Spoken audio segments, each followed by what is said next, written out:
Nada, vou ser moi rápida porque xa sei que todos queremos comer, aunque Eloi amablemente non mo dixo. A título da miña presentación chamase Green Coop e Susoil. Susoil non vou falar, vou non deixar para outra vez con maiores resultados, porque quizáis este é o proxecto marco de todos os proxectos que nós temos, vale? Chamase Green Coop. Cal é a idea de Green Coop que coordina a Universidade de Santiago de Compostela? Bueno, fomentar a economía social e a prosperidade de agricultores e empresarios rurales. Non é un proxecto onde eu vou decir teño que facer isto e centrome nesto, sino que teño unha visión holística del, vale? E vamos, dentro que se fai no campo, a través da cadea de valor e a rentabilidade das decisións que se toman a través dunha xestión sustentable.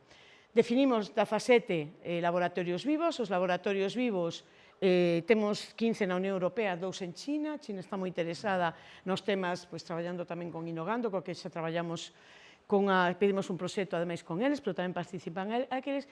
E nesa visión holística de que facer para mellorar o monte, falamos de 6 innovacións agroecolóxicas e digitais. Moitas delas vanse desenvolver en Galicia. Estamos a empezar co proxecto, outras non, pero vamos ter coñecemento delas.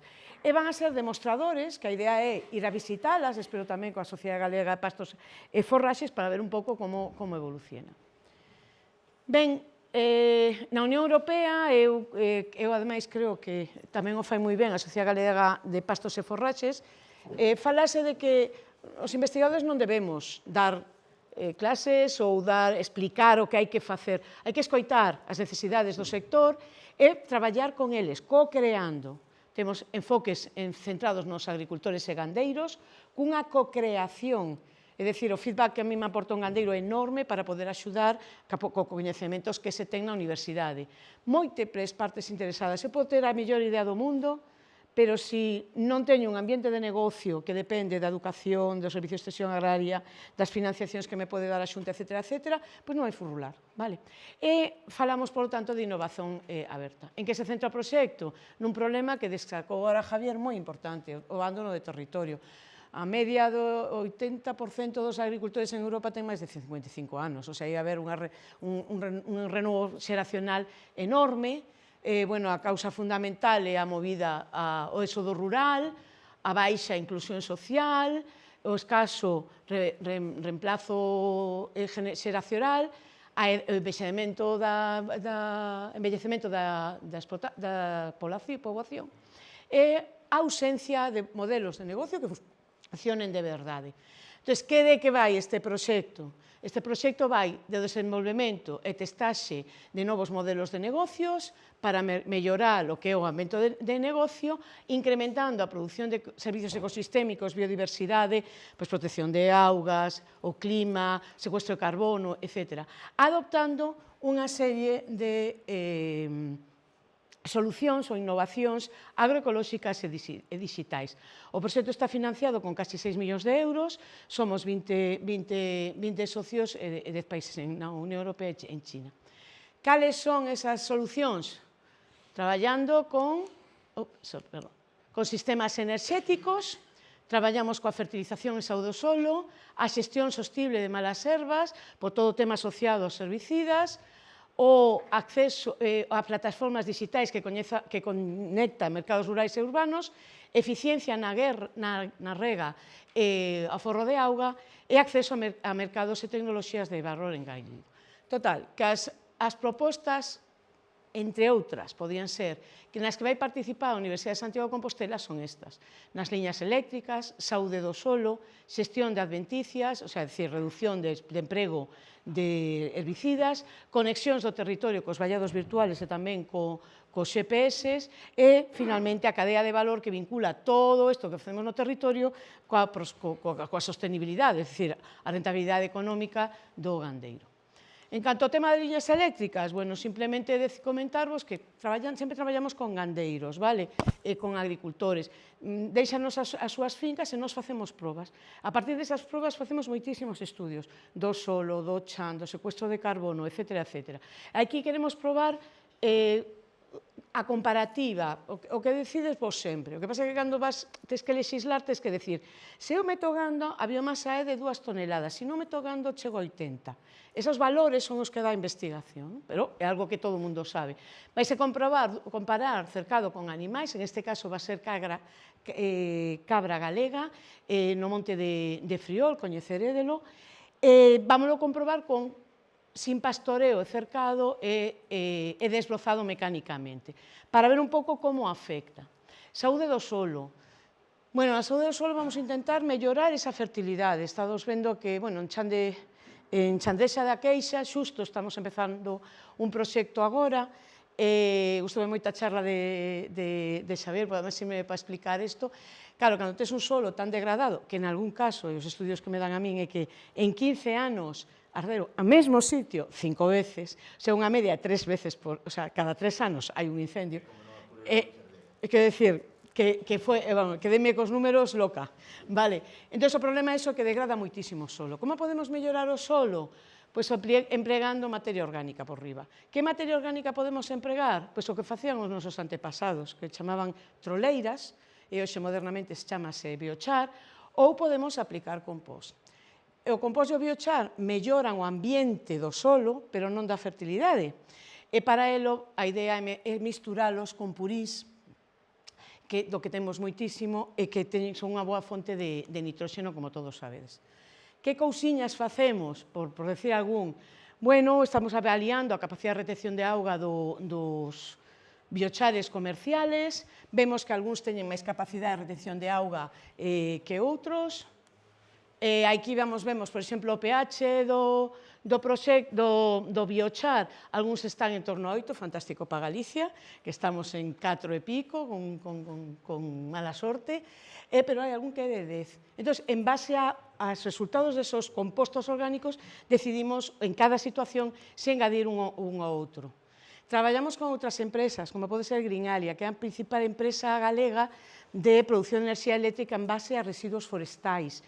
Teñen un problema moi grande coas cenizas, pero que resulta que as cenizas temos de media un 12 de pH, fantástico para Galicia.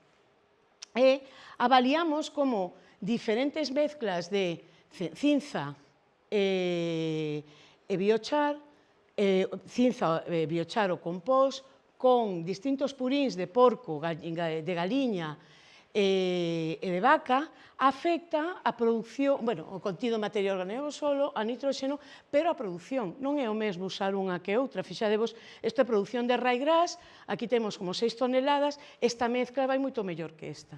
Se iso podo facer no invernadoiro, despois é moito máis fácil difundilo á vida real. Neste proxecto, o que se vai probar son varios tratamentos, sempre con un punto de referencia, é dicir, teño que comparar con non fago nada ou fago a fertilización mineral que se fai sempre, para ver se mellorou ou non. Pois se non se mellora, pois a mellor non compensa, non?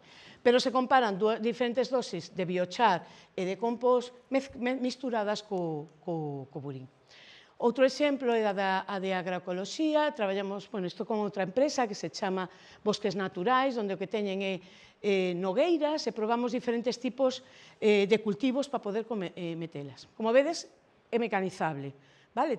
Fixeron unhas claras no monte que teñen, isto é millo, isto é centeo, e como vedes teñen unha produción determinada para forraxe, vale? Porque o feito de ter luz, bueno, dúas cousas. Primeiro, que se empregamos nogueiras, pois é moi intelixente porque tarda moito en botar as follas, entón teño máis período de crecemento para o que poño de baixo. No brán, o millo, xa é outra cousa. E o que atopamos é que cando poñemos centeo nesas condicións, resulta que ten menos malas ervas, porque as malas ervas gustanlle moito a luz, son especies anuais, crecen moi rápido, e gustanlle moitísimo a luz, e con un 10% non teñen esa luz. Entón, teño máis produción con certa cantidad de sombra que sin esa cantidad de sombra, en torno a un 10%. Ben, a partir destos estudios facemos outras cousas, ferramentas que esperemos que vos sexan útiles. Neste caso, é unha ferramenta que che permite calcular o secuestro de carbono nese sistema, con nogueira e con pasto. é misturado con animais. Entón, acabache dicindo o teu sistema con a carga gandeira determinada, etc., pois, canto podes ter. Máis cousiñas, biocidas, bueno, o que imos facer é, porque un dos problemas que teñen as explotacións de agricultura ecolóxica é que non poden empregar herbicidas. A Unión Europea, teóricamente, está indo a non uso de herbicidas, pero claro, non se lle dá alternativa ao sector, é un problema moi grande. Co cal intentamos ver aqueles biocidas que se producen a nivel europeo, vamos facer análisis deles, e vamos a probar coas 3 especies máis importantes diferentes dosis para ver cal podría responder mellor nas nosas condicións. E vallados virtuais. Bueno, de vallados virtuais empezamos.